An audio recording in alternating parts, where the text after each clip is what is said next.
Hola, muy buenas tardes a todos. Bienvenidos a la 16ª edición del Encuentro Latinoamericano de Diseño. Mi nombre es Pablo Gómez y soy quien voy a estar moderando la siguiente comisión, que recibe el nombre de Diseño Social, Impacto Positivo para la Calidad de Vida. Voy a mencionar a nuestros 6 expositores, los voy a ir mencionando en el orden que van a ir exponiendo cada uno. Ellos tienen 15 minutos para exponer cada uno. Les recuerdo a los expositores que si quieren pueden compartir material, pueden compartir pantalla siempre y cuando sea dentro de los 15 minutos que tienen para exponer cada uno. Entonces los voy a presentar a ellos. Tenemos a Valeria González Londoño de Colombia con su temática Museos Azules, Diseño, Inclusión y Museografía. Tenemos a Sara Isabel López Muñoz de Colombia con su temática Cómo mejorar la interactividad de niños con TDAH en museos. Tenemos también desde Ecuador a Santiago Lucano con señalética interactiva para personas con discapacidad visual y auditiva en tiempos de COVID y post-COVID. Tenemos también desde Colombia a Laura Catalina Peralta Giraldo con su temática hashtag no es normal, narrativa transmedia sobre la violencia obstétrica en Cali. También tenemos desde Colombia, tenemos a Manuel Trujillo Suárez con desarrollo de equipos de protección especial para personas con riesgo de contagio medio al COVID-19. Y por último, tenemos a Evelyn María Rojas Clemente de Perú, que también viene acompañada con Claudia Trujillo y María Rivas, que las tres van a exponer la temática diseño de telar mecanizado para adultos mayores con discapacidad motriz. Esos son nuestros expositores de la comisión de hoy y vamos a dar la bienvenida a la primera expositora, Valeria González Londoño. ¿Estás por ahí? Sí, hola, buenas tardes a todos. Hola Valeria. Bueno, te recuerdo entonces que tenés 15 minutos para exponer y podés comenzar desde este momento. Listo, muchísimas gracias. Bueno, de nuevo, buenas tardes a todos. Mi nombre es Valeria González Londoño, tengo 21 años. Soy estudiante de Ingeniería en Diseño Industrial en el Instituto Tecnológico Metropolitano ITM de la ciudad de Medellín. Bueno, les voy a hablar sobre Museos Azules. Museos Azules, Diseño, Inclusión y Museografía es un proyecto acerca del autismo y cómo podemos crear espacios en exposiciones de museos en las que las personas con autismo puedan ser partícipes.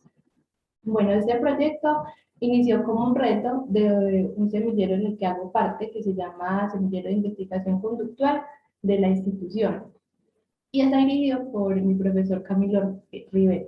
Este proyecto tiene como finalidad el desarrollo de un producto de exhibición museográfica inclusivo e innovador que pueda servir a museos para exhibir colecciones de diferentes temáticas, uniéndose a un público objetivo, el cual cuenta con discapacidades cognitivas y puede verse afectado con el ambiente en los museos.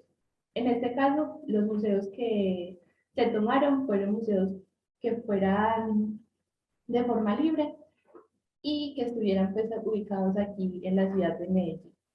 Bueno, mi coautora y yo a partir de esto iniciamos nuestra investigación poniéndonos pues, como un objetivo claro y escogiendo inicialmente nuestro público objetivo que serían los niños con TEA, o sea, trastorno del espectro autista. Teniendo pues en cuenta esta población, iniciamos una investigación extensa sobre el autismo, acerca de los tipos, niveles, síntomas y entre otros datos importantes.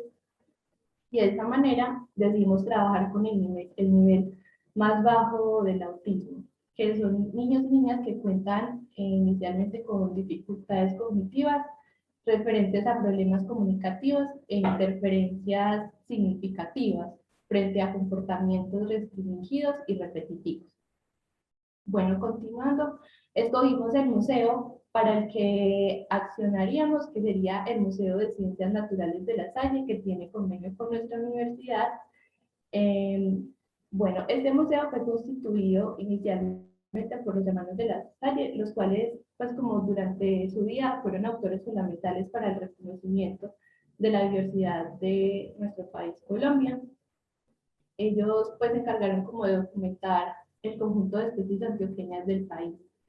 Es por eso que el museo se enfoca en la enseñanza y visualización de la diversidad del país, de nuestro departamento de Antioquia y en los países andinos.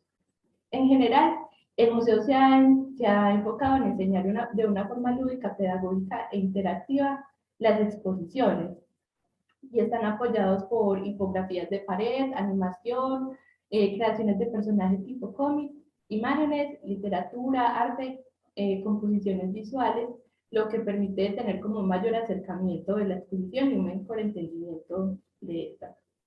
Bueno, como les digo, las muestras están ambientadas para el tipo de tema que se vaya a exponer y se hace a través de colores, de luces y de diferentes formas gráficas que permiten trabajar dentro de la sala y pues cada tema tiene como su espacio único.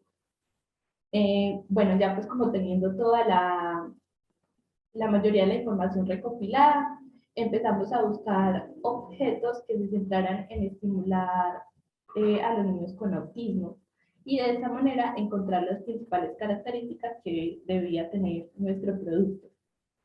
Los objetos de referencia que encontramos fueron los puzzles, balones sensoriales, llamalluvias y figuras que permitían crear pues, como otras formas.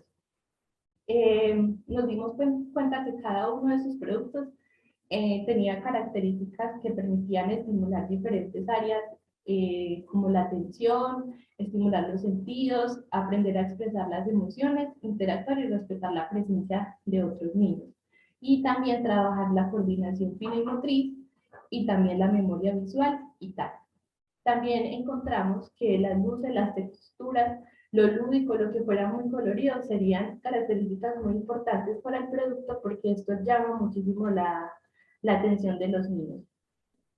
Algo que me gustaría pues como destacar es que tuvimos en cuenta para, pues como para empezar la etapa de diseño del producto, que no fuéramos a elaborar nada que tuviera como aspectos de simulaciones o imitaciones, porque en realidad para los niños no era como de mucho entendimiento.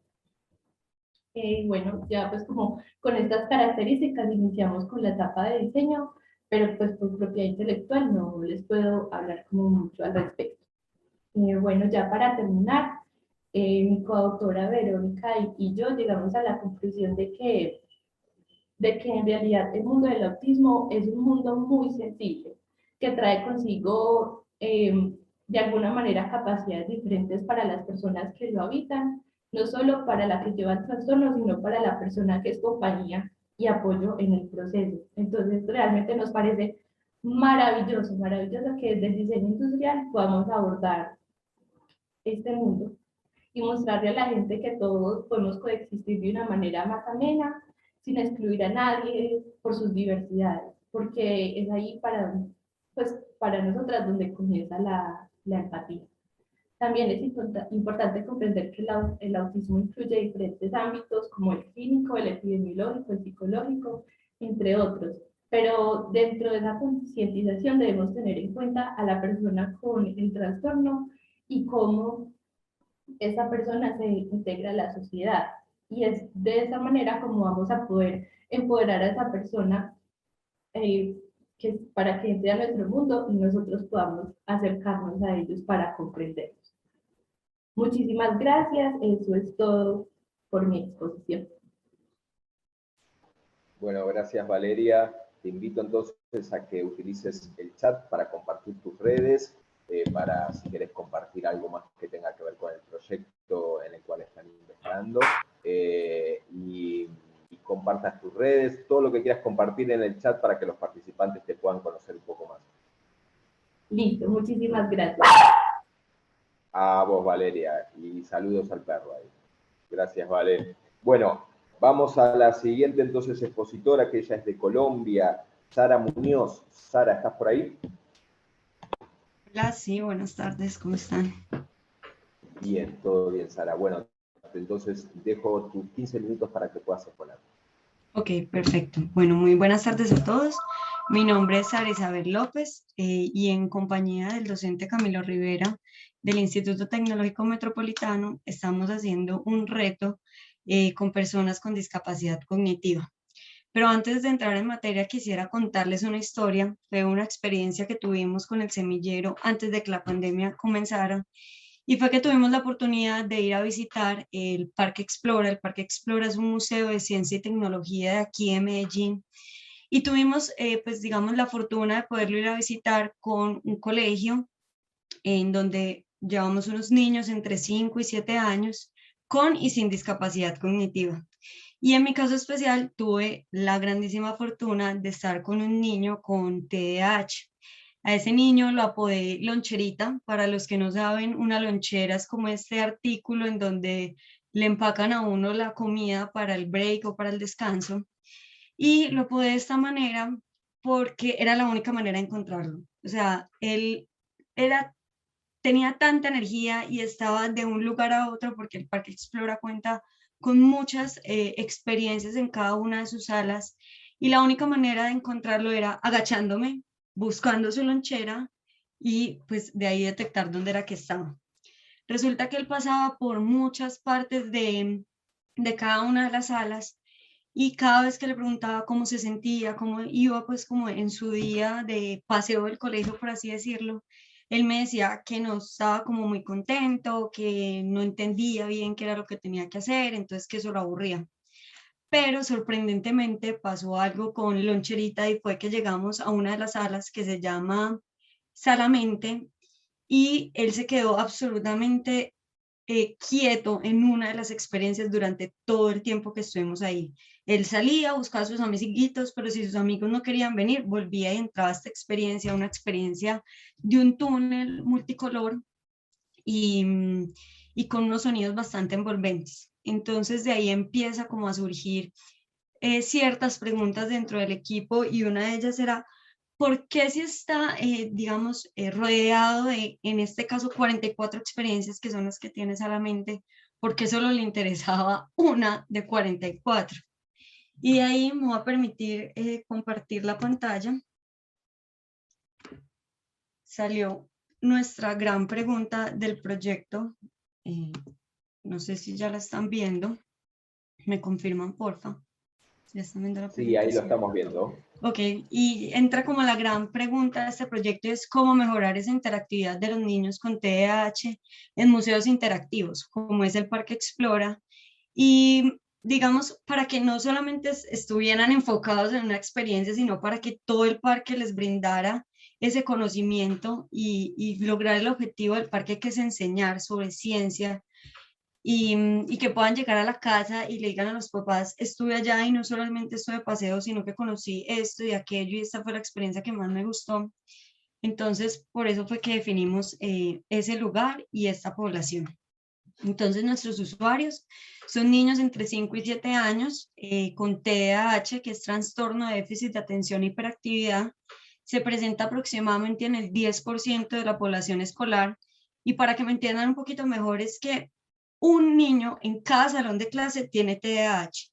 Es una cifra que va aumentando principalmente porque antes no se hacían como estudios psicológicos para niños, era mucho más complejo y simplemente decían que era un niño pues como simplemente tenía demasiada energía, entonces es muy difícil y aparte es un trastorno muy difícil de detectar. Entonces, ¿qué es el trastorno de déficit de atención y hiperactividad? Es un trastorno multifactorial de base biológica que se concentra principalmente en nuestra parte frontal del cerebro y, se altera fácilmente con los factores ambientales. Cuando hay muchos sonidos, cuando hay muchos elementos en movimiento, pues se va a ver mucho más alterado este trastorno. Algo muy importante que hay que saber sobre el trastorno de déficit de atención y hiperactividad es que no tiene cura, no es una enfermedad, es un trastorno. Entonces simplemente se puede tratar a partir de terapias o a partir de ciertos estímulos para enfocar un poco a los niños. Es un trastorno que, como les dije, como no tiene cura, va a persistir no solo en los niños, sino en su edad adulta y pues difícilmente es entendido. Entonces, como les iba comentando, Nuestra parte frontal es la que más se afecta y esta es la parte encargada de las funciones ejecutivas. Las funciones ejecutivas están asociadas al aprendizaje, a la memoria, a la concentración y el control de las emociones. Y después de ir investigando e ir indagando un poco más, entendimos y aprendimos que el trastorno de déficit de atención hay 3 tipos. El primero es con un predominio en la hiperactividad y la impulsividad. Son niños que constantemente los vas a sentir haciendo como si fueran un motor, como brrr, y van a estar siempre en movimiento. Si están en un salón de clase van a estar queriendo que todo el mundo le pare atención. Es muy difícil darles una explicación porque son niños que tienden a responder antes de que uno les termine de preguntar, así sea que respondan mal, pues no hay como diferencia. Y tienen, digamos, como ese problema con la autoridad. Si le haces un llamado de atención, va a tratar de responder de manera muy impulsiva y pues van a ser como estos niños groseros del colegio. Como un segundo predominio tenemos la desatención. Son los niños que conocemos que les dicen es que mantienen en las nubes, no se concentran, difícilmente son capaces de mantener una conversación continua que les requiera como de muchos pensamientos a la vez. Pierden y olvidan fácil las cosas que tenían que hacer, o sea, la tarea siguiente, entonces es, digamos, como un poquito complejo. Y por último, tenemos un predominio en combinado, de allí pues se desata que es la mayor población dentro de este 10% que les había comentado, y digamos que ha sido como en el que más nos hemos tratado de enfocar, pues porque tiene ambos aspectos, los que tienen un predominio en la hiperactividad y los que tienen el predominio en la desatención. Si impactamos esta población del predominio combinado, entonces logramos impactar a las otras 2 poblaciones en una medida bastante igualitaria.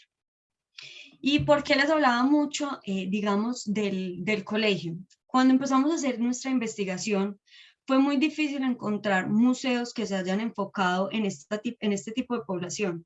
Y determinamos que el espacio más afín con lo que estábamos buscando eran los colegios. El Parque Explora y los museos en general son aulas de clase, pero de un aprendizaje autónomo.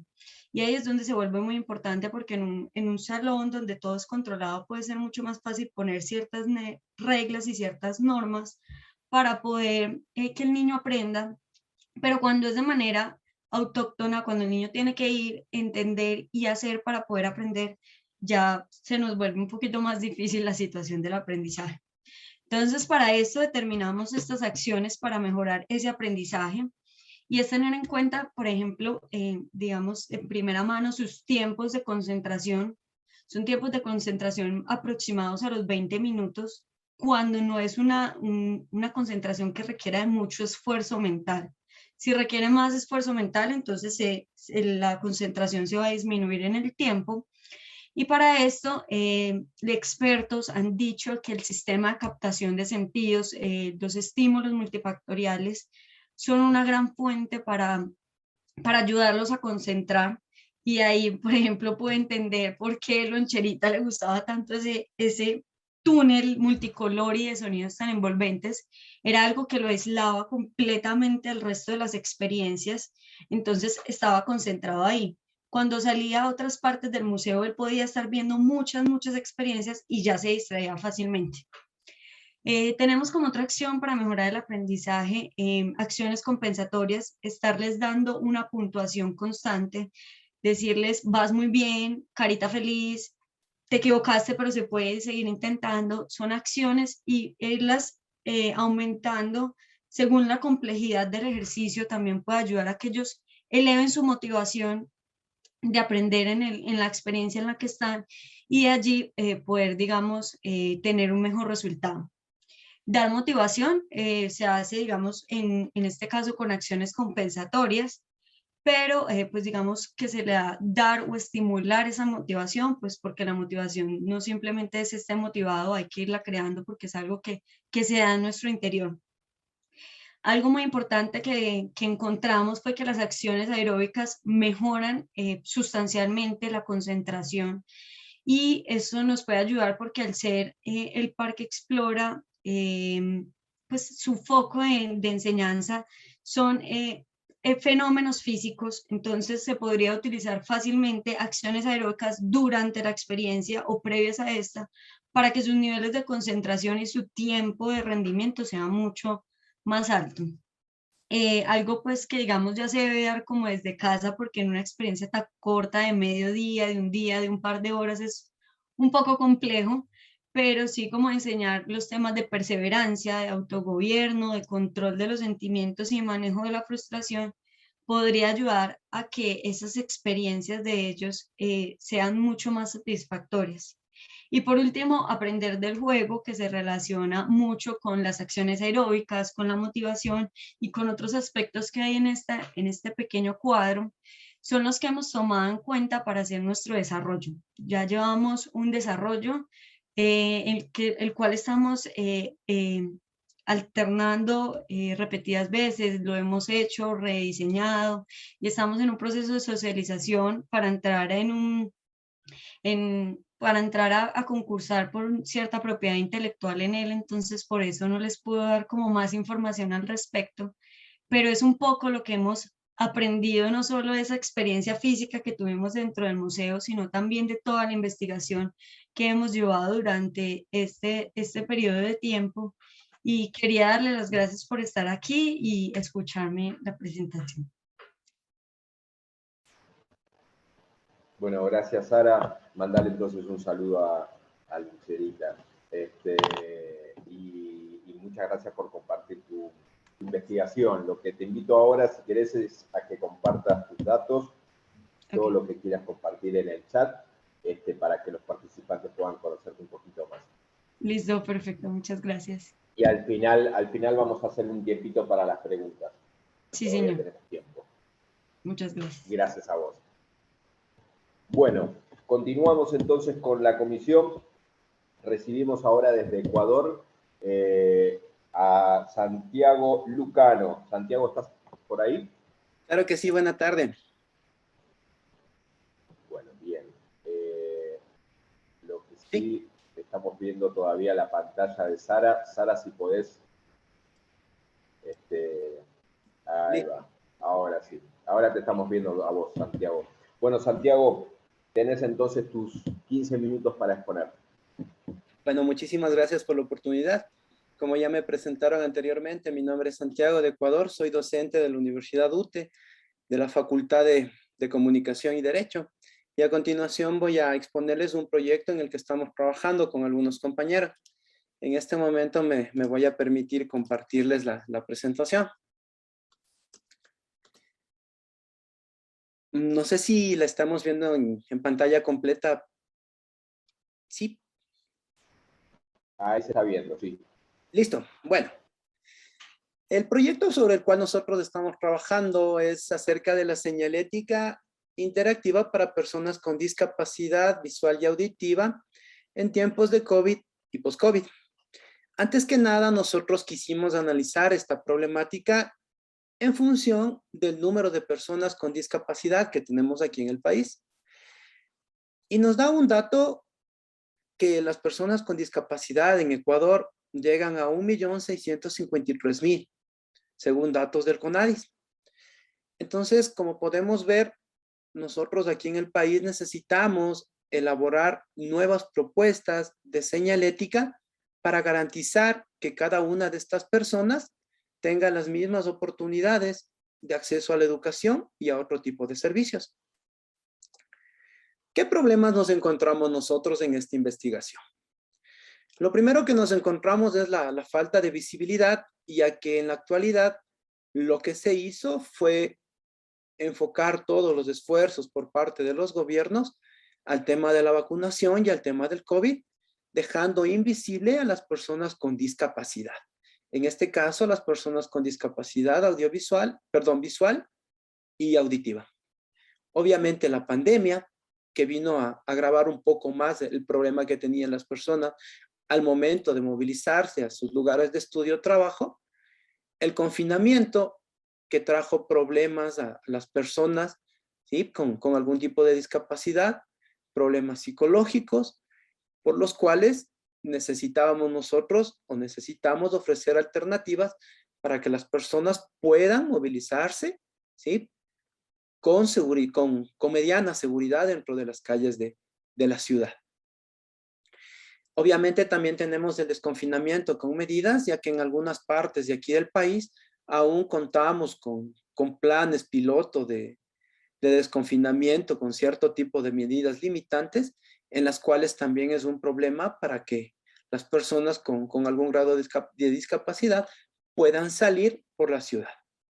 Obviamente la salud mental, como lo dijimos antes, que es un problema netamente, creo que no solo de las personas con discapacidad, sino global.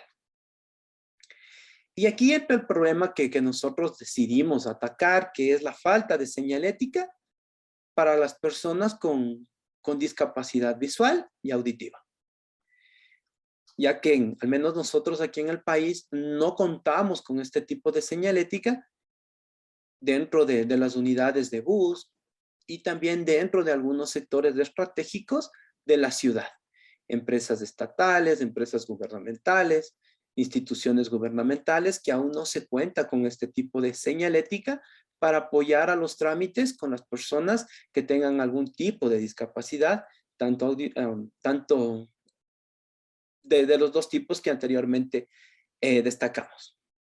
Obviamente también las normas, como es el distanciamiento mínimo de 2 metros, lo que impide también que de cierta manera se pueda comunicar la persona o trate de comunicarse, ¿sí? Obviamente el uso de mascarilla, ya que para algunas personas con discapacidad les impide ver el movimiento de los labios, inclusive las señas que se van haciendo por parte de las personas que tratan de comunicarse. Obviamente los aforos, esto para las personas con discapacidad visual, ya que al no poder observar qué está alrededor, entonces sí es un problema dentro de este caso que nosotros decidimos de estudiar. Obviamente el uso cotidiano de gel alcohol, esto debido a que a cada momento tenemos que estar utilizando por salud, obviamente, el gel, y debemos trabajar en soportes que sean totalmente, ¿sí? Que sean totalmente funcionales para las personas con discapacidad.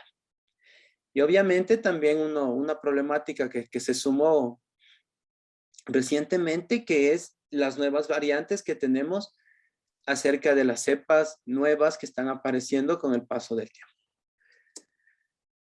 Entonces, claro, en función de esta problemática, nosotros decidimos destacar una frase. Es obligación de los gobiernos de encontrar y minimizar, o a su vez eliminar los obstáculos que impidan el libre acceso a la movilidad y educación de las personas con discapacidad o con algún tipo de discapacidad. ¿Sí? Ahora bien, ¿qué oportunidades encontramos dentro de la investigación? Obviamente creo que la más importante que se pudo encontrar fue el avance de los TICs y las nuevas tecnologías. ¿Sí? Obviamente el diseño gráfico y el diseño interactivo, ya que ofrecen nuevas oportunidades para poder trabajar con este tipo de productos de señalética. Podemos encontrar también las alianzas con universidades, con ONGs, que nos permitan trabajar este problema directamente o enfocar la señalética en cada una de estas instituciones. Alianzas con unidades educativas de nivel medio, ¿sí? En las cuales nosotros podamos implementar planes piloto de señalética de este tipo. Obviamente aquí también encontramos nosotros una oportunidad. Si bien es cierto en la investigación también que se hizo, que si bien es cierto nosotros también tenemos varias de las oportunidades con alianzas, obviamente con el diseño con el que debemos y vamos a trabajar, también nos encontramos con que el diseño también abarcaría la parte, ¿sí? Redundando del diseño de manuales para que en las instituciones de nivel medio, ¿sí? Puedan acceder a materias optativas. Aquí en el país hay algunas materias optativas en las cuales se propenda a que los estudiantes puedan seguir las materias optativas, tanto de lenguaje de señas como de lenguaje braille. Entonces, claro, esto al ser parte de un proyecto integral, lo que nosotros buscamos es que desde las escuelas y desde los colegios ya los niños y obviamente los jóvenes ya tengan la capacidad luego de poder interpretar tanto el lenguaje de señas como el lenguaje braille, ¿sí?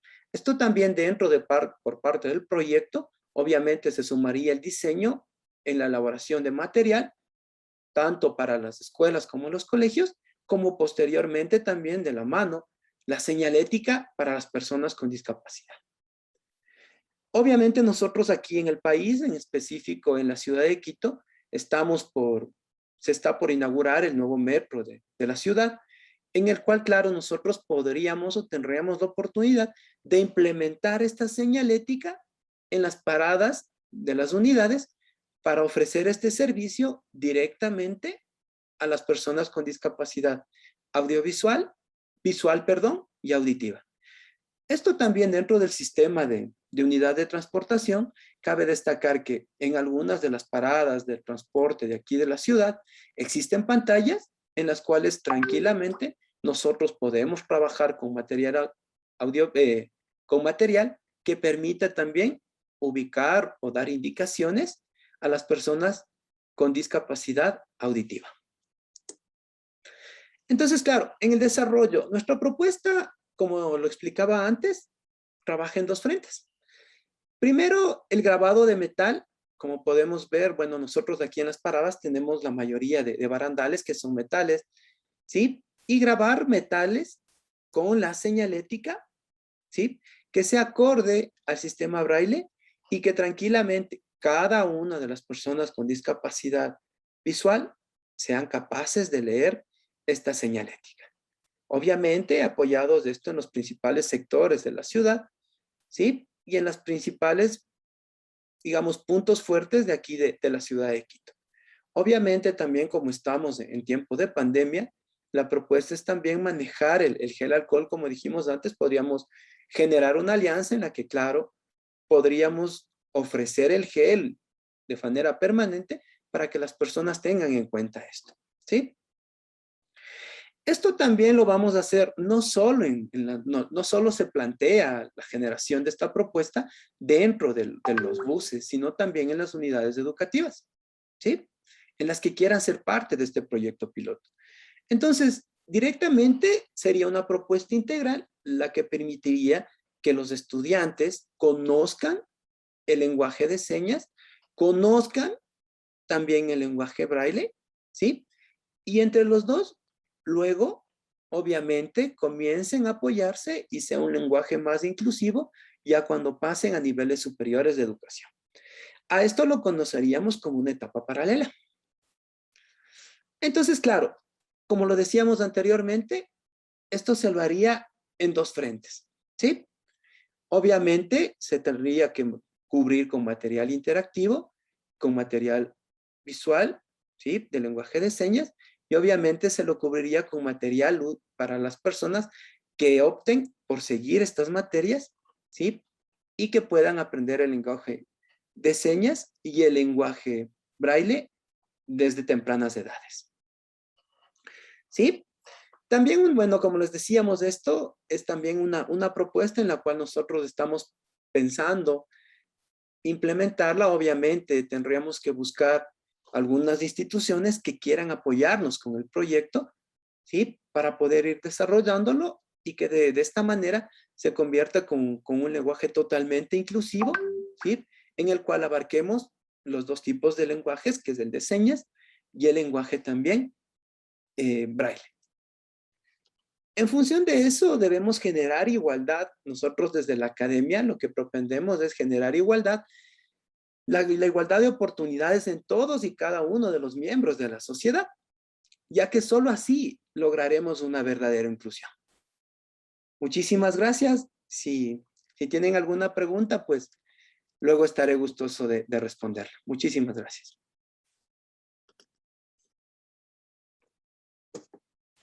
Bueno, gracias Santiago. La verdad que muy interesante tu proyecto. Te invito a que utilices el chat para compartir tus redes, si querés algo más del proyecto que quieras compartir junto a los participantes, la verdad que bienvenido.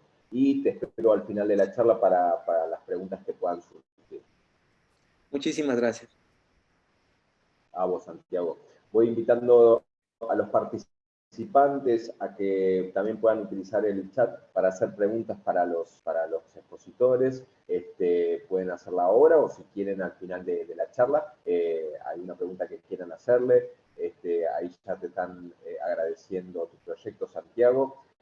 También vi por ahí que habían estado mandando saludos desde Uruguay, desde México, teníamos saludos también desde Colombia, desde El Salvador, así que ahí muchas gracias a todos por esos mensajes que nos dejaron ahí en el chat. Voy invitando a la próxima expositora. En este caso tenemos a Laura Catalina Peralta Giraldo desde Colombia con su temática #NoEsNormal, narrativa de transmedia sobre la violencia obstétrica en Cali. Hola Laura. Hola Pablo y hola para todos y todas, ¿cómo están? Bueno, lo primero es agradecer la oportunidad de estar acá. Estamos muy contentas, mi compañera y yo, de que nos hayan tenido en cuenta en su programación y sobre todo en la temática del diseño social. Bueno, mi compañera Natalia Caballero y yo somos de Colombia y nuestro proyecto se sitúa en Cali, una ciudad al suroccidente colombiano. Nuestro proyecto se llama No es Normal, narrativa transmedia sobre la violencia obstétrica en Cali. Es un proyecto de investigación aplicada que hace parte o es nuestra tesis de grado o trabajo de grado en comunicación social y periodismo. Y este proyecto está dirigido por Ismael Cardoso, el docente Ismael Cardoso, que está en este momento acá en la sala acompañándonos y para apoyarnos. Igualmente, es importante decir que el proyecto está vinculado al Semillero de Narrativas y Periodismo Digital de la Universidad Autónoma de Occidente. Yo quisiera iniciar contando un poco cómo llegamos a la temática, contando esa historia de cómo llegamos a conocer esta problemática. Bueno, como les dije anteriormente, Natalia y yo somos estudiantes de comunicación social y periodismo y estábamos en un taller de periodismo con visión de género, donde estábamos desarrollando una investigación periodística, exactamente un reportaje sobre los tipos de violencia de género. Cuando empezamos esta investigación, pues pensábamos que ya sabíamos con qué nos íbamos a encontrar, con qué tipos de violencia de género íbamos a encontrarnos, con la violencia sexual, con la violencia patrimonial, la violencia simbólica, psicológica y demás. Lo que no sabíamos era que había un tipo de violencia que se nos escapaba y que la verdad nunca habíamos escuchado hablar de ella, y es la violencia obstétrica. El nombre pues inmediatamente nos hace como dar referencia de la obstetricia, pero aún así como que nos sonaba un término muy, muy extraño y que de verdad, como digo, no habíamos escuchado. Investigando sobre su definición, vimos que la violencia obstétrica en efecto era definida como un tipo de violencia de género que afecta a las personas gestantes, que son en su mayoría mujeres, y las afecta en el desarrollo de su embarazo y en el desarrollo como tal del parto. Es decir, hay una violencia que radica a la hora de parir. Esta violencia se puede manifestar en maltrato físico, en maltrato psicológico, en el maltrato simbólico, en procedimientos coercitivos, es decir, procedimientos forzados o con fuerza, en frases de burla, en el suministro de analgésicos sin el consentimiento de la persona gestante, o en maniobras o procedimientos sobre la persona gestante sin su consentimiento. Todo esto se ve en el desarrollo tanto del embarazo, es decir, en las primeras consultas médicas, como ya a la hora de parir. Esta violencia pues es ejercida por el equipo médico, es decir, que son los médicos, las médicas, los enfermeros, enfermeras, los obstetras, quienes ejercen esa violencia en las personas gestantes. Por supuesto, esta violencia se trata de, es una violencia estructural y es algo pues muy profundo que hay que entrar a revisar pues muy bien.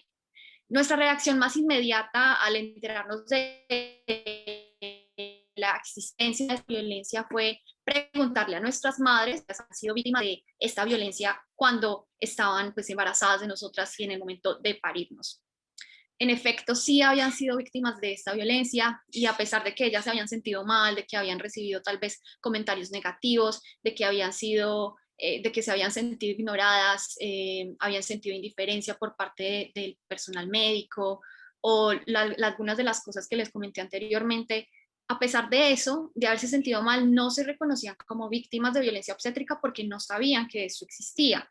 Por ejemplo, en mi caso, yo siempre había tenido la idea de que el parto era una experiencia completamente traumática, que era una experiencia llena de sufrimiento, pero no sabía que a eso que le temía era a la violencia obstétrica en sí, que un parto normal, un parto bajo los derechos humanos y un parto humanizado y respetado, pues no debería ser de esta manera.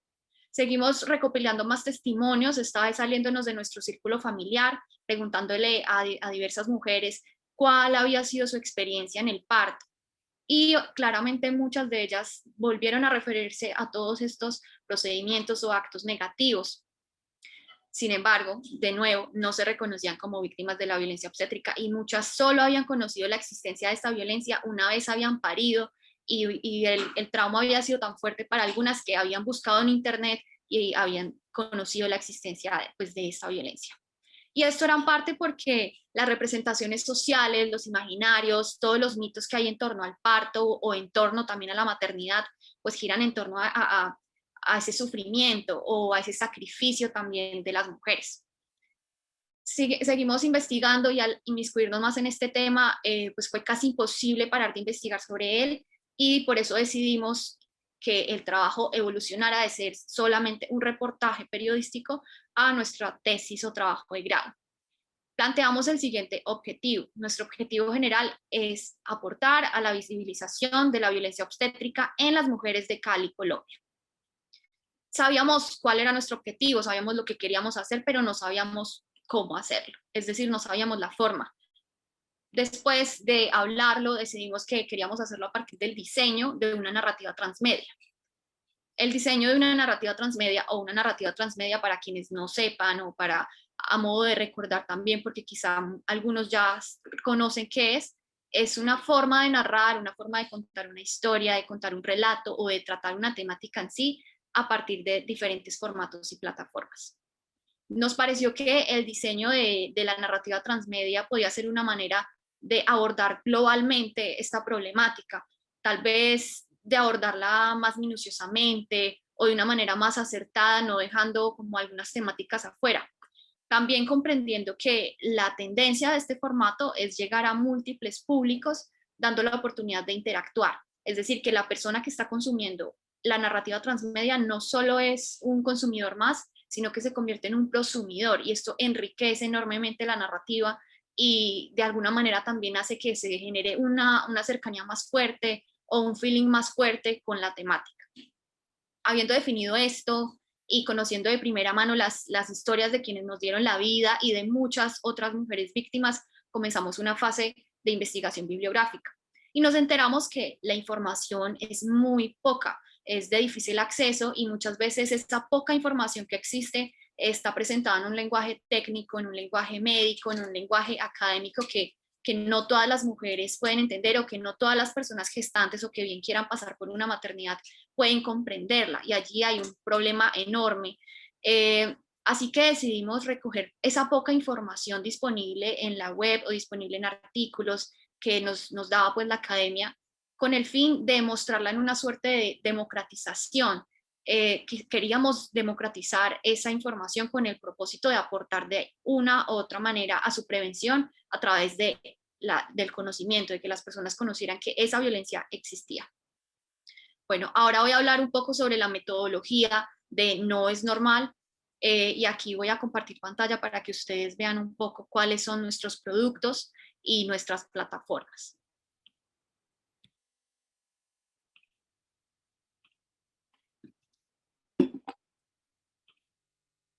Bueno, como les decía, estos son nuestros formatos y son nuestras plataformas. Contamos o contaremos, porque estamos en fase de producción, contaremos con un corto documental para abordar de manera global la violencia obstétrica a través de la historia de una pareja o de una mujer que da a luz y de múltiples historias de mujeres que han sido víctimas y con las voces también, además de personas activistas, de mujeres académicas. También tenemos una serie de infografías ilustradas que las estaremos publicando en Instagram y esto es para sacar la información que les decía que es poca y que se presentaba en un lenguaje muy académico para simplificarla de alguna manera y poder compartirla.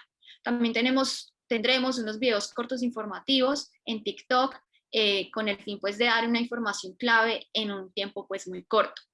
Estamos en el desarrollo también de nuestro podcast que se llama Historias en Sala de Parto y reúne diferentes discusiones en torno a la violencia obstétrica.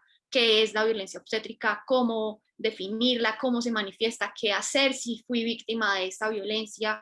Y esto además gira en torno en las historias y los relatos. Esto es muy poderoso para nosotras porque creemos que la historia tiene esa ventaja o ese poder de acercar las historias aún más, de acercar las temáticas aún más y de hacerlas más propias. También tendremos un performance offline, es decir, una actividad offline donde comentemos sobre la violencia obstétrica, donde comentemos también sobre la narrativa y muchas mujeres reconozcan la existencia tanto de la violencia obstétrica como también de la narrativa transmedia. Y también la web, que tendremos un sitio web donde además de alojar el contenido que hemos estado haciendo y que estaremos haciendo, también servirá para publicar un blog donde las mujeres o las personas gestantes puedan comentar sus experiencias en torno al parto. Y es allí donde también toma más fuerza esta narrativa porque son las mujeres quienes producen estos contenidos. Ismael, el docente Ismael Cardoso estará compartiéndoles en este momento los links pues de nuestras redes, las que tenemos por el momento. Este es nuestro Instagram, se llama noesnormal.bo y aquí iniciamos con una campaña de expectativa con algunas de las frases que se escuchan en las salas de parto que son pues un poco violentas. Ya luego pasamos a decir quiénes éramos y en qué se basaba todo esto. Y hemos tenido una serie de publicaciones sobre la violencia obstétrica. Igualmente tenemos acá nuestro Flow page, donde pueden encontrar pues las otras redes como Twitter, TikTok y Facebook. Y así iremos pues añadiendo cada vez más las redes que vayamos desplegando y publicando. Bueno, no sé si Ismael ya les envió los links, supongo que sí, si no, los pueden encontrar allí para que conozcan más de la iniciativa, para que nos apoyen, para que nos cuenten también cuáles son sus percepciones, cuáles son sus experiencias también, y sería pues un ejercicio muy enriquecedor para nosotras. Y queremos concluir que el valor de esta narrativa transmedia, de este diseño de la narrativa transmedia, radica en que podemos brindar información en pro de cerrar esa brecha tan grande entre la poca información que existe y que está toda en la academia o que está toda como a partir de la medicina y no en un ámbito tal vez un poco más casual o más cotidiano. Queremos que muchas mujeres reconozcan la violencia obstétrica, que la sepan identificar oportunamente, quizá para poder prevenirla de cierta forma. Y queremos demostrar también que la violencia obstétrica existe, que se debe hablar más de ella, pues estamos hablando de la vida, estamos hablando de parir, es algo que nos debería importar a todos. También queremos demostrar que la violencia obstétrica, más que datos o más que investigaciones académicas, es el sufrimiento, es el temor y el desconocimiento de muchas mujeres que tienen el derecho de saber y de decir que la violencia obstétrica no es normal. Muchas gracias por su atención y si tienen cualquier duda, estaré dispuesta a contestarla ahora al final de todas las exposiciones. Bueno, gracias Laura, la verdad que interesante la temática que nos trajiste acá a la comisión, porque la verdad que en mi caso y seguramente de muchos de los participantes es algo que se desconoce y la verdad que está bueno traerlo y comentarlo y que eso también salga a la luz. Muchas gracias por todo eso. Invito ahora entonces a Manuel Trujillo Suárez de Colombia con su temática Desarrollo de equipos de protección especial para personas con riesgo de contagio medio al COVID. ¿Está bien lo que dije? Perfecto, Pablo, mil gracias por la invitación. Gracias, Un placer Carlos. estar acá en representación del grupo para cuidarnos, que es el grupo, digamos, de trabajo que ha emprendido este proyecto que les voy a presentar en este momento. digamos que el proyecto aparece en torno a problemas de abastecimiento de elementos de protección personal para el cuidado, digamos, frente al COVID.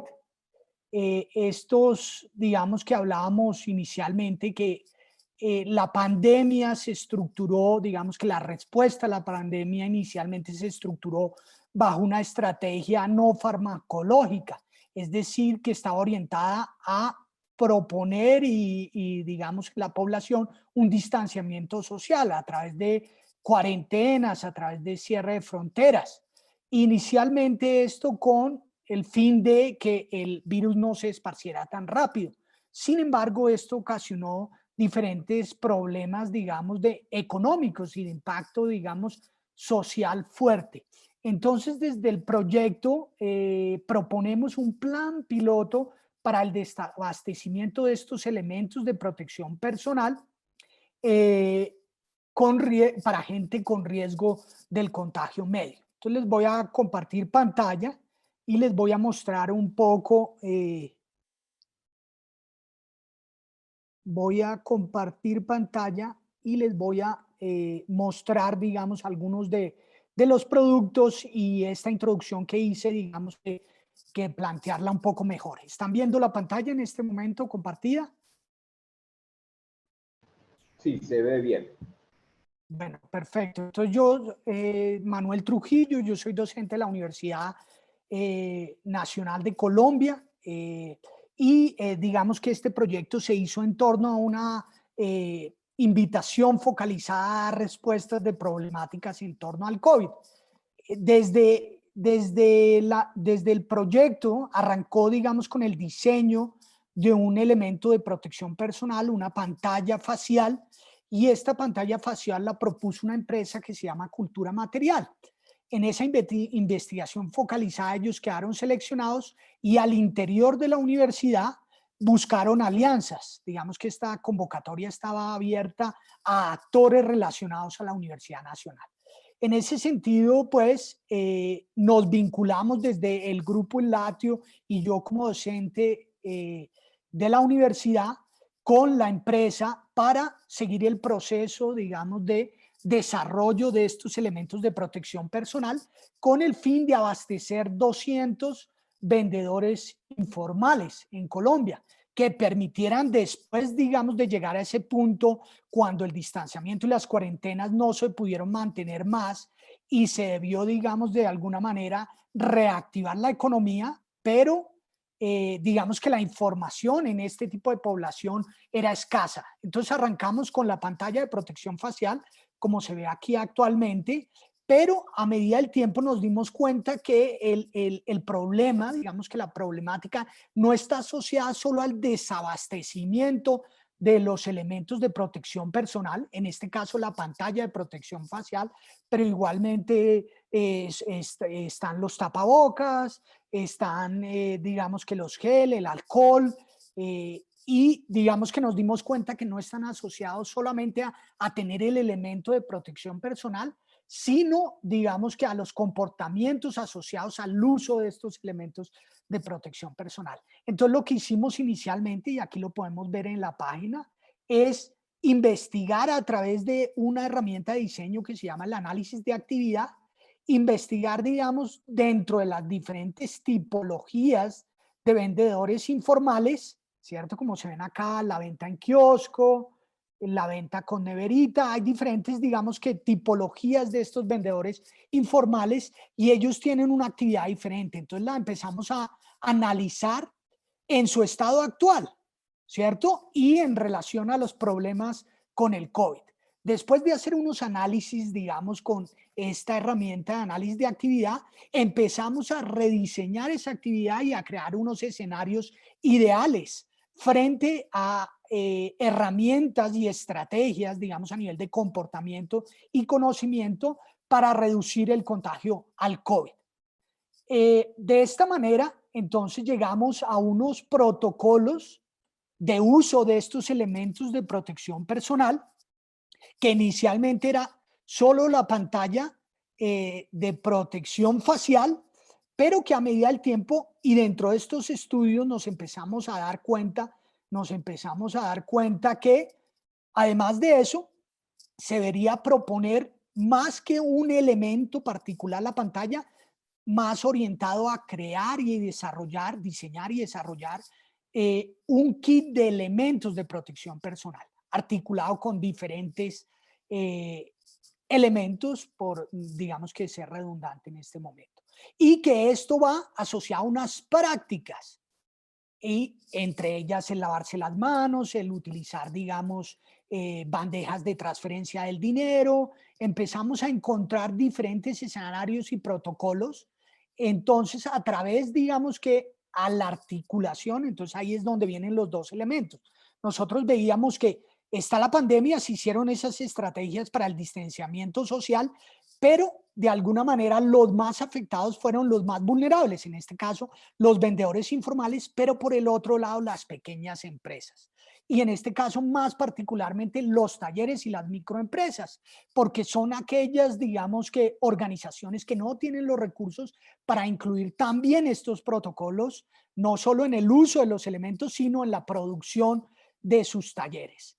Entonces, de alguna manera también creamos, digamos que estrategias para estudiar los contextos productivos, los pequeños contextos productivos y empezar a estudiarlos y proponer, aquí les estoy mostrando anteriormente el sitio web, y proponer, digamos que también unos protocolos de bioseguridad para la producción y la calidad de esos pequeños contextos productivos. Entonces, ¿qué pasó? Creamos un kit de equipos de protección personal que se ve aquí. Está la tula, está la pantalla de protección facial y también digamos que empiezan a aparecer otros recursos como las botellas de alcohol, el gel, ciertos instructivos para comunicar estos protocolos de bioseguridad y unas estrategias, digamos, de comunicación que empezamos a desarrollar con la empresa también Ratón Celeste, en torno a difundir información asociado a estos protocolos cotidianos, pero también a los protocolos para los pequeños contextos productivos.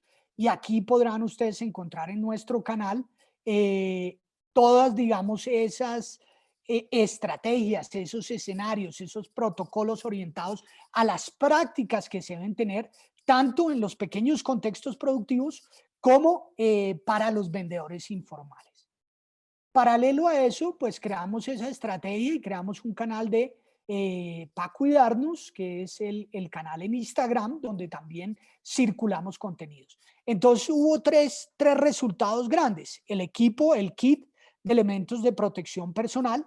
También creamos los protocolos de bioseguridad para el uso y el autocuidado de las personas, de los elementos de protección personal, y unos protocolos de calidad y bioseguridad para la producción de pequeños contextos productivos.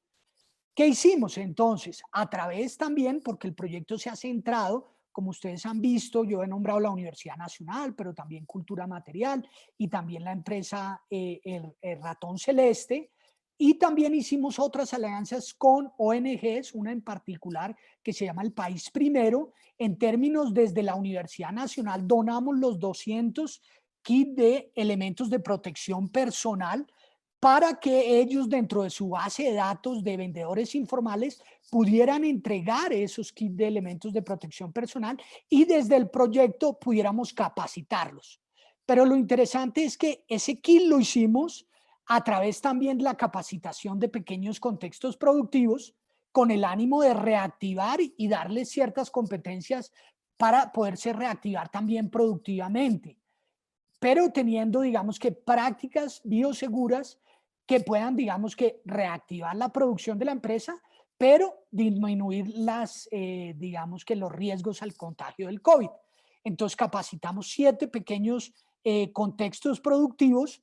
Estos contextos productivos, de esos escogimos 3 que acompañaron a la empresa Cultura Material para la producción de 200 equipos de protección personal que después donamos a El País Primero para que ellos lo pudieran entregar y nosotros desde el equipo pudiéramos capacitar a los vendedores informales frente a esos escenarios de autocuidado y de uso apropiado de estos elementos de protección personal.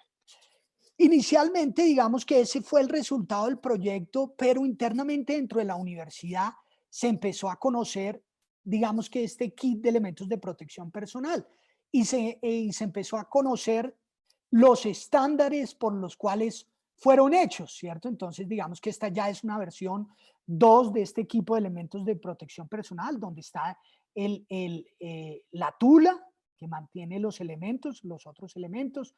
Tenemos los tapabocas, que son unos tapabocas reusables, pero que tienen una garantía, digamos, de filtro N95.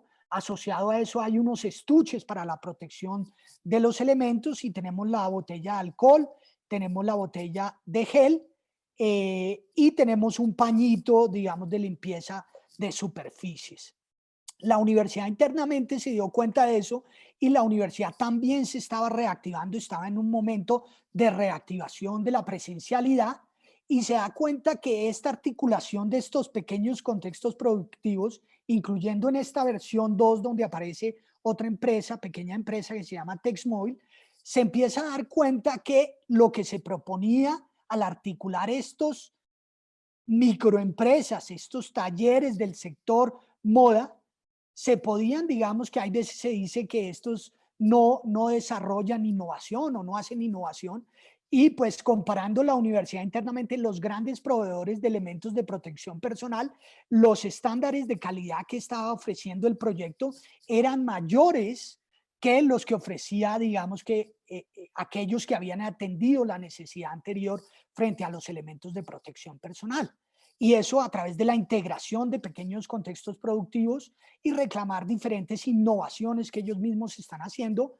Sin embargo, pues como estos son, digamos que nuevas alternativas dentro de la universidad orientadas al spin-off y todo esto, no hubo desde el proyecto la posibilidad de satisfacer esa demanda interna debido a que la universidad internamente no se puede, digamos que autoabastecer, porque como nosotros somos un proyecto adentro de la universidad. Sin embargo, para el proyecto pues fue muy interesante darse cuenta que a través de la articulación de estos pequeños contextos productivos y capacitándoles en ciertos elementos en ciertos protocolos de bioseguridad, ellos podían producir diferentes elementos y satisfacer demandas más grandes a través de la asociatividad que lo que pudieran hacer estos pequeños contextos productivos solos. De alguna manera llegamos ahí y esto se ha, digamos que, escalado y siguiendo en ese proceso de articulación, porque fue un plan piloto de 200 kits de elementos de protección personal que se le dio a ellos. Capacitamos 7 contextos, pequeños contextos productivos, y de ellos incluimos 3 dentro de esta integración para hacer esta producción. Lo interesante es que de aquí se han desprendido, digamos que diferentes iniciativas para poder escalar este proyecto a satisfacer más personas que estén en este rango de personas, digamos, con rango de contagio medio y que se puedan abastecer a través de estos equipos de protección personal. Entonces, en curso hay un, digamos, proceso de escalamiento del número de unidades que se podrían hacer, de la inclusión de otros contextos, microcontextos productivos y talleres para incluirlos dentro de esta producción, pero que podamos hacer una producción mayor. Y así llevarle a otras personas necesitadas, digamos, estos equipos de protección personal, pero también el conocimiento para el uso apropiado dentro de los protocolos de bioseguridad. De alguna manera, este es el resumen del proyecto. Quiero agradecer pues claramente a todas las personas del equipo. Somos varios que hemos trabajado, digamos, en esta iniciativa desde la empresa Cultura Material, la empresa Ratón Celeste, estudiantes de diseño industrial, estudiantes de ingeniería industrial. Tenemos también pues gente en el sector salud, enfermería, toda gente experta en la parte de epidemiología, y estamos, digamos que en esta etapa donde el proyecto, después de esta etapa piloto, cómo podría escalarse y cómo podría llevársele más esta información y estos productos a estas poblaciones objetivo. Mil gracias. Gracias, Manuel. La verdad que interesante lo que nos compartiste hoy en esta comisión. Ya todos queremos tener un kit de esos, así que la verdad que nos interesó un montón. Todos deberíamos tenerlo, más que querer, deberíamos tenerlo. La verdad que interesante. Muchas gracias, Manuel. Gracias, Pablo. Bueno, y ahora nos vamos a Perú porque tenemos a 3 expositoras. Vamos a ver si podemos dar con ellas. Te invito a que apagues la cámara, Manuel, y silencies el micrófono y que puedas compartir en el chat tus redes, contacto, contarnos también un poquito más del proyecto ahí, compartir un link para que los participantes también puedan visualizarlo. Ahora vamos a recibir a Evelyn María Rojas, tenemos a Claudia Trujillo y María Rivas. Sí, buenas, repito. Hola, Evelyn. Bueno, ahí tenemos a Evelyn. Tenemos a ver si están tus compañeras. Claudia Trujillo. Claudia, ¿estás por ahí? Teníamos que tener a Claudia y a María, ¿no? Esas son tus compañeras de exposición. Bueno, ahí está. Claudia, ahí te veo conectada. Claudia, ¿me estás escuchando? Buenas tardes, sí lo escucho, contento. Dale, ¿querés que hagamos una pruebita de la cámara a ver si se te ve también? Prende si querés la cámara.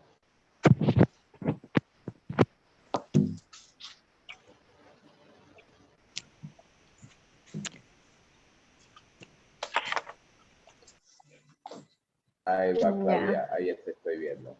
Bien. Y por último también tenemos a María Rivas. Sí. María, ahí te estoy viendo también. Bueno, bienvenida a las 3. La verdad que no esperábamos que fuese una exposición de A3, así que fue algo que nos sorprendió. Pero bueno, entonces su temática es diseño de telar mecanizado para adultos mayores con discapacidad motriz. Así que a partir de ahora tienen 15 minutos las 3, seguramente un poquito más porque todavía contamos con más tiempo y las escuchamos. Gracias. Bueno, primero voy a compartir pantalla.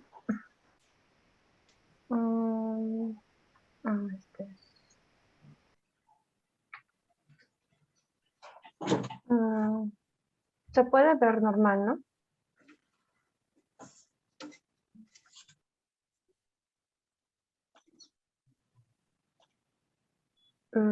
Se puede ver, ¿no? Sí, ya, gracias. Ya. Bueno, buenas tardes con todos. Me llamo Evelyn María Rojas Clemente, soy de Perú.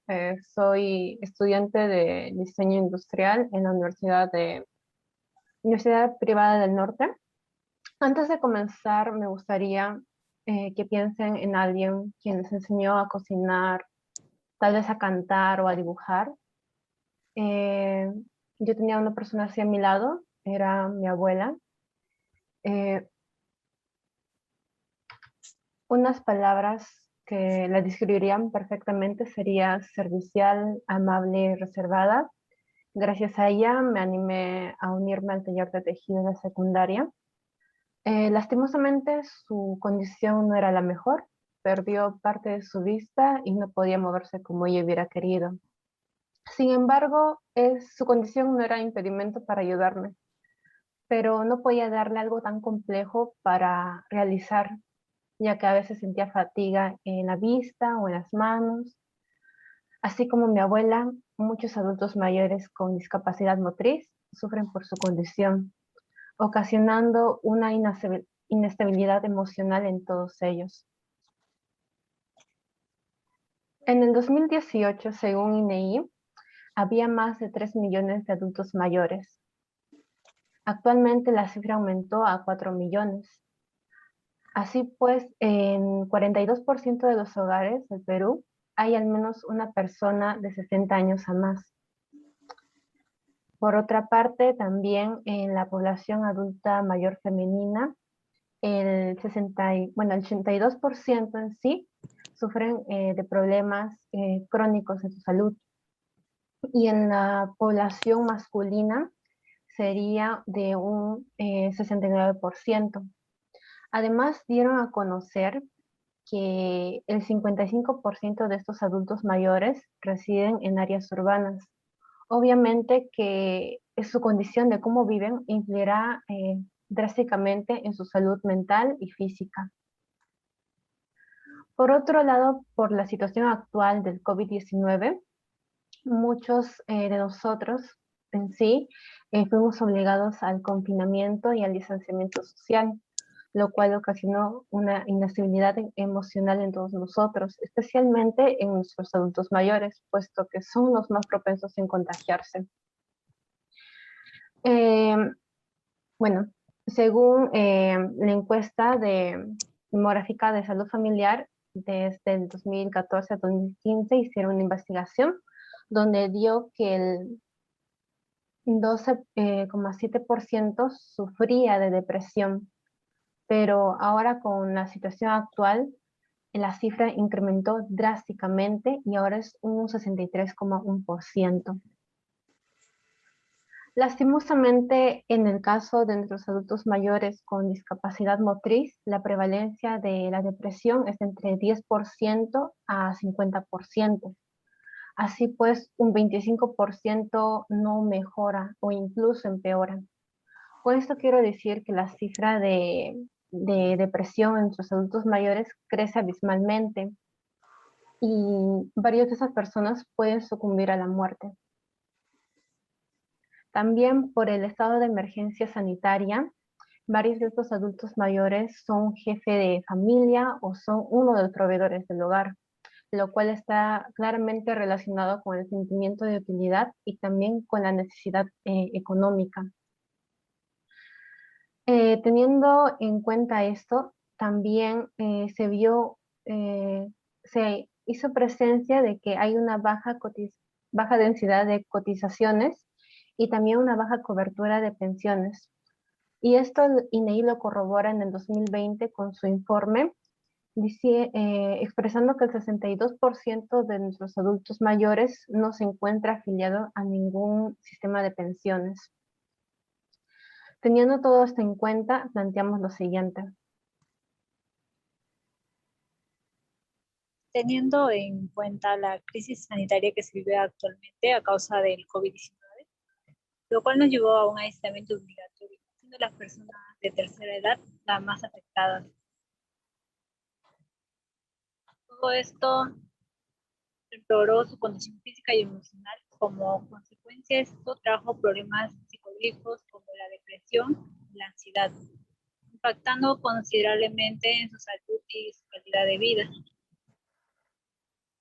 Nuestro propósito es cambiar su estilo de vida sedentario y mejorar su estabilidad emocional, contribuyendo a un envejecimiento más feliz, por lo cual se hace primordial realizar primero una investigación multidisciplinaria para poder proponer y diseñar el telar semi-automatizado que desarrollemos. Nos basamos en que tenía que facilitar su uso con el usuario de una manera didáctica a la hora de entrelazar los hilos y que también sirva como una manera de distracción para los adultos, que sea práctico y cómodo. Para desarrollar nuestro telar tomamos en cuenta las dificultades que se encuentran en los adultos mayores, como son la falta de actividades motrices y problemas motrices del adulto mayor y los problemas psicológicos. Para el desarrollo de nuestro nuevo diseño telar, tomamos en referencia a los telares ya existentes. Encontramos las dificultades que eran en gran tamaño y poco práctico. Basándonos en esto, realizamos el diseño un poco más compacto y ergonómico, ya que va a ser utilizado por personas mayores, permitiendo así ser transportado con facilidad y tener una manipulación más fácil. Teniendo también una relación con estudios antropométricos y ergonómicos, del público objetivo y sus discapacidades motrices. Es cierto que actualmente existe ya telares semi-automatizados, pero dirigidos a el público no vidente, realizado por Walter Héctor González, arquitecto y diseñador, con su proyecto Telar de Cintura para Invidentes.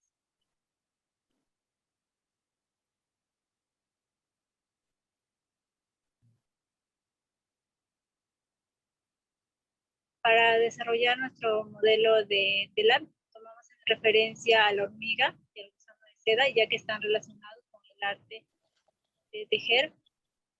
Nos inspiramos en adaptar las formas del telar, identificando las fortalezas y ventajas en cada diseño. Así se fusionó y se dio vida al diseño del proyecto final.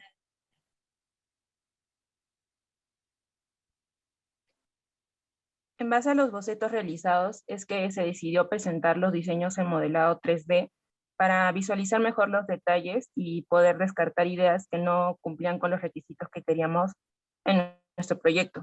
Como propuestas tenemos el primer modelado, que es un diseño geométrico que pudo utilizarse, sin embargo no era adecuado para cumplir su función, ya que el almacenaje era dificultoso y el diseño de la cajita donde se guardaba el sistema y los controles se encontraban separados del producto, no aportando comunidad o un solo producto, y por ello fue descartado. El segundo modelado es un diseño más deconstructivista. Tenía como referencia nuestra idea planteada, dando similitud con animales que tenían esta propiedad de tejer, como en el cilindro ubicado en la parte céntrica que contendría los balancines en referencia al gusano de seda y las patas en referencia a la araña. Sin embargo, esta idea también fue descartada debido a su diseño poco útil y funcional. Ya como tercer modelado tenemos a nuestra idea final, que es un diseño más adecuado en las funciones que teníamos planteado para nuestro proyecto. Es práctico, cómodo, funcional y estético. Tiene la apariencia de los dos diseños anteriores, pero mejorando los detalles que no cumplían con los requisitos que planteábamos. En esta propuesta vemos una mejor organización en los elementos que lo incorporan, como en el sistema mecanizado en el alzado de hileras, el control remoto ubicado en la parte inferior, las patas que lo sostienen, el bastidor que pueden ser guardados dentro de las barras laterales y el cilindro con los balancines que viene a ser la tecnología incorporada. Por ello, nuestro proyecto ya desarrollado es Urbema, un telar mecanizado mucho más funcional de lo que se encontraba en el mercado, incluso de los que hacen manualmente porque le facilita a los artesanos el entrelazado de hileras. Es funcional por la tecnología incorporada en los balancines que ayudan en el alzado de los hilos para un entrelazado mucho más rápido y no dificultoso, sobre todo teniendo en cuenta que tenemos como público a nuestros usuarios con discapacidad motriz. Podemos mostrar nuestras fichas de cómo nos presentaríamos ante nuestro usuario, llamando su atención y enseñando las piezas y accesorios que incorpora desde su tecnología incorporada hasta las piezas comunes que incluye un bastidor para telar. Una lámina de cómo usarlas, por ejemplo, y cómo es el proceso de entrelazado de hilos, ya en función. Y por último, una lámina de cómo se realizaría un prototipo del bastidor. En este proceso aún estamos en coordinación con docentes de nuestra universidad, ya que nos encontramos participando en un concurso de responsabilidad social para la realización del mismo prototipo, en el cual estamos dirigidos para un sector de adultos mayores del proyecto Arzonia en Pucallpa, Ucayali, Perú, generando fuentes de ingresos para la venta de sus tejidos dentro del mercado peruano. Queremos lograr con Urbema un telar mecanizado que les favorezca y entretenga completamente.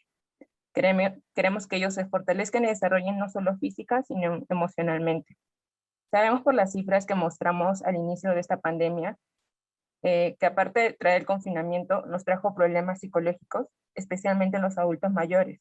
Y con Urbema tratamos de apoyar especialmente a este sector que a pesar de su edad y de la discapacidad que tienen, quieren seguir trabajando, progresar y seguir adelante.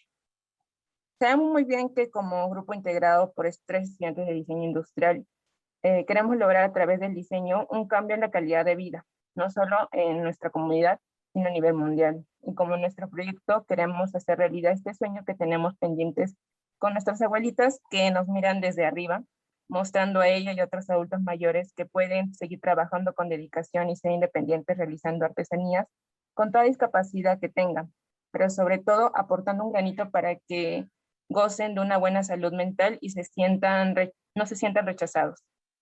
Gracias.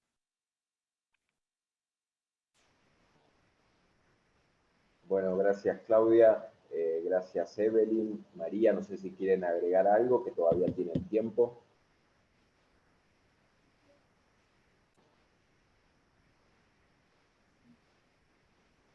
No, eso es todo. Muchas gracias por dejarnos participar, porque es la primera vez en sí. Bueno, gracias por eso y por traer esto. La verdad que es cierto, o sea, más allá también de la discapacidad que puedan llegar a tener nuestros abuelos, en cuanto a estos problemas motrices, también esta pandemia los dejó también un poco también relegados, teniendo que encerrarse, así que me parece que estas cosas siempre ayudan y dan soluciones, y eso es lo que me gustó de la charla de ustedes, que trajeron una solución para nuestros abuelos, así que la verdad que muchas gracias a las tres. Gracias. Bueno, y ahora, chicas, también les digo que pueden compartir sus redes, sus contactos, también un poco del proyecto que recién nos mostraron, lo pueden compartir en el chat. Así que así todos los participantes también tienen acceso. Ahí ya María Rosa le está diciendo que fue muy emotivo su trabajo. Gracias María Rosa por siempre estar ahí presente en nuestro chat.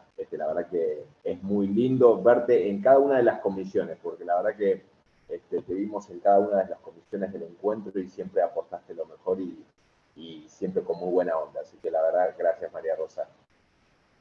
Y ahora invito a todos los expositores y a todos los participantes que quieran hacer preguntas sobre todos los proyectos que sucedieron, que fueron escuchándose alrededor de toda esta comisión. Yo quería, de mi parte, un poco profundizar con el tema que nos trajo Laura, sobre el tema de la violencia. No sé si estás, Laura, ahí. El tema de la violencia obstétrica. Obstétrica, perdón. Laura, ¿estás por ahí?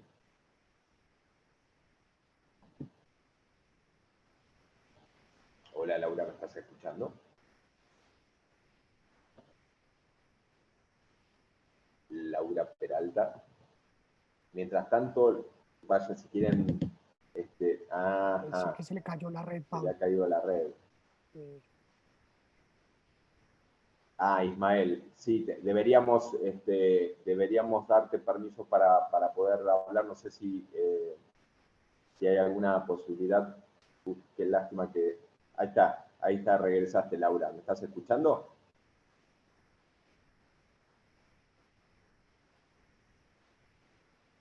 Hola, Laura.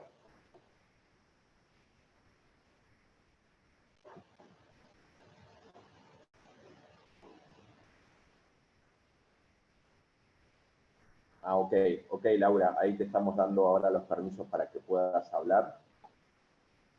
Fernando, si me estás escuchando, mi compañero de técnica, si le podés dar los permisos a Laura Peralta para que ella nos pueda contestar y profundizar un poco sobre la temática que nos trajo. A vos, Laura. Ahí nosotros te habilitamos el micrófono. Hola, ya puedo hablar. Ahí va. Hola, Laura. Bueno, Sí. yo quería un poco que profundicemos sobre la temática que nos trajiste, porque tuve una pregunta del público que me la pasaron y que querían saber cuál era el fin del proyecto, o sea, si con esto que te referías a la violencia, te referías a aminorar los dolores de la mujer en un parto? Esta era la pregunta que nos hacían desde los participantes. Pero yo creo que me parece que la temática que vos nos trajiste va mucho más allá, va más por el destrato hacia la mujer, creo, ¿no? Por eso Bueno, me gustaría que profundices un poco más. ok, bueno, el término de la violencia obstétrica es relativamente nuevo. Está la violencia ginecobstétrica y la violencia obstétrica. La violencia ginecobstétrica también comprende y todo lo de ir a ginecología y todo. Allí también hay una violencia que muchas mujeres hemos podido pues recibir, pero nosotros estamos enfocadas únicamente en el parto, en el proceso de embarazo y en el proceso del parto. No somos ambiciosas ni tampoco ingenuas en decir que esto va a hacer que se erradique la violencia obstétrica y que las mujeres ya no sufran de violencia obstétrica, porque, como dije en la exposición, es un problema estructural, es un problema también que depende de cómo se educa, de también cómo se educa en las escuelas de medicina o en las universidades la medicina y qué concepciones hay también en torno al parto.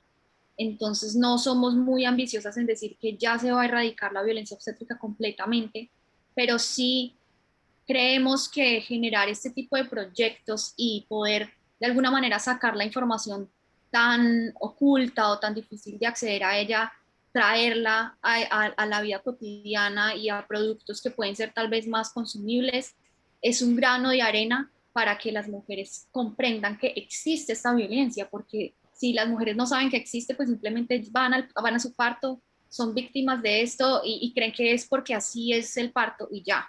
En cambio, si conocen que hay una violencia obstétrica, pues pueden de pronto mirar qué mecanismos hay, pueden insistir en que se creen rutas de atención si son víctimas, pueden generar derechos de peticiones también para que se les respeten las decisiones que ellas toman, y también se puede como generar cierta presión para que esta violencia sea tipificada como un delito, una violencia como lo es en otros países. Por ejemplo, en Venezuela, que fue el primer país en Latinoamérica en tipificar la violencia obstétrica como delito. En Argentina también hay unos avances muy importantes. En cambio, en Colombia no hay mucho sobre el tema y no se sabe qué hacer, no existen rutas tampoco. Entonces, como que conociendo las mujeres y nosotras permitiendo que más mujeres conozcan esta violencia, pues podemos tal vez ayudar y brindar ese grano de arena que es necesario. Y contame, o sea, ¿qué repercusiones han tenido de parte de la medicina? O sea, porque, o sea, ustedes están como poniendo, denunciando de alguna forma esta violencia y me gustaría saber qué repercusiones tuvieron del otro lado con respecto a los médicos. Claro, pues nosotros apenas estamos en producción, pero sí, el término es un poco, repele mucho en la medicina y a los médicos y a las médicas no les gusta ese término porque sienten que como un médico, sabiendo que los médicos pues su función es curar y su función es ayudar, ¿cómo van a decirles que están generando violencia en las mujeres? O sea, para ellos eso es como muy ilógico y ese término como que sí genera ciertas incomodidades en ellos. Incluso en Colombia hubo un proyecto de ley para tipificar la violencia obstétrica y para prevenirla y no pasó, o sea, se hundió en el Congreso porque los médicos decían que se estaba atentando contra ellos. Entonces, como te digo, y como les digo a todos ustedes, el problema es estructural y también es mucho de cómo se les está enseñando a los médicos, a los estudiantes de medicina, cómo atender un parto. Entonces, por el momento, pues hemos hecho algunas entrevistas y los médicos como que prefieren reservarse el término y no decir violencia obstétrica y claramente no estamos atacándolos porque sabemos que las condiciones laborales que hay también son muy complicadas, que una persona que trabaja 48 horas sin descanso, que las condiciones laborales también hacen que el trato que se les brinde a las mujeres no sea el mejor, porque somos humanos y entonces hay muchas más cosas que evaluar, cómo se educa en la medicina también, qué tratos se les están dando a los médicos y a las médicas en sus turnos laborales extensos y gigantes. Y, y bueno, creo que prácticamente eso, pero también hay un avance en que muchos médicos, ginecobstetras, por ejemplo, están abiertos a recibir información de esto y están también vinculándose o trasladándose al parto respetado, que es un parto como en derechos humanos y un parto humanizado. Bueno, bien, Laura. Y te hago otra pregunta. ¿Ustedes tienen otros grupos que difundan la lucha contra la violencia obstétrica en el resto de América Latina? A ver, en América Latina sí hay varios movimientos que están en esto. Por ejemplo, la OMS también ha sacado varios comunicados por la violencia obstétrica y también varios comunicados de cómo debería ser un parto. En Cali también hay un grupo de unas mujeres activistas, entre ellas hay varias médicas que luchan por este parto respetado y por la visibilización de la violencia obstétrica también. Y como digo, tanto en Argentina como en Uruguay hay avances muy importantes en esto, el movimiento es fuerte, y en Colombia como que se estaba iniciando un poco un movimiento, se cayó luego, como que se regaron un poco las mujeres que estaban en este movimiento, pero ahora está otro que también creo que lo tenemos en nuestro Flow page, que es el movimiento por los derechos sexuales y reproductivos de las mujeres, que también están en este momento en esta lucha y en esta visibilización y hablando todo lo relacionado con los derechos sexuales y reproductivos de las mujeres. Bueno, gracias, Laura. La verdad que la temática que nos trajiste es como para seguir debatiendo y seguir preguntando porque nada, te digo, o sea, sorprendiste a muchos con esta temática porque era algo que, mirá que nosotros, o sea, nosotros tenemos acá en Argentina el tema de la violencia de género y las denuncias que se pueden hacer al respecto, y siempre estamos, bueno, también con la ley del aborto, entonces estamos como siempre como saliendo de ese caparazón de muchos años, entonces es como que estas cosas nuevas, o sea, lo que genera es que se haga una visualización y que uno esté más al tanto. Así que la verdad que gracias por traer esa temática. No, muchas gracias a ustedes también por tenernos en cuenta en la programación, y también quiero invitarles a que se acerquen a sus madres y les pregunten cómo fue el parto, porque creo que fue un ejercicio que me marcó mucho, reconocer todas las acciones que le sucedieron a mi mamá. Entonces creo que es un ejercicio muy válido, importante, y les invito a que lo realicen también con sus madres, sus abuelas, para conocer cuáles fueron esas cosas. Y de nuevo, muchas gracias, Pablo, por tenernos acá. Y sí, Argentina tiene un movimiento muy importante y es un ejemplo para el resto de Latinoamérica seguir esos pasos de ustedes. Gracias. Dale, gracias, Laura. Muchas gracias a vos.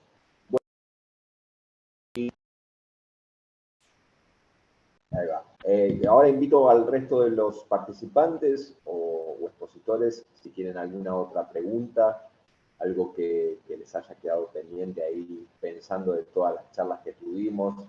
La verdad que fue muy lindo escuchar a todos estos expositores con todas sus temáticas. Así que nada, dejo este espacio abierto para que se puedan, o entre los expositores mismos, tengan alguna pregunta en sí, que quieran hacerlo los participantes. Ahora este es el momento para que puedan seguir consultando o preguntando acerca de lo que escucharon en esta comisión.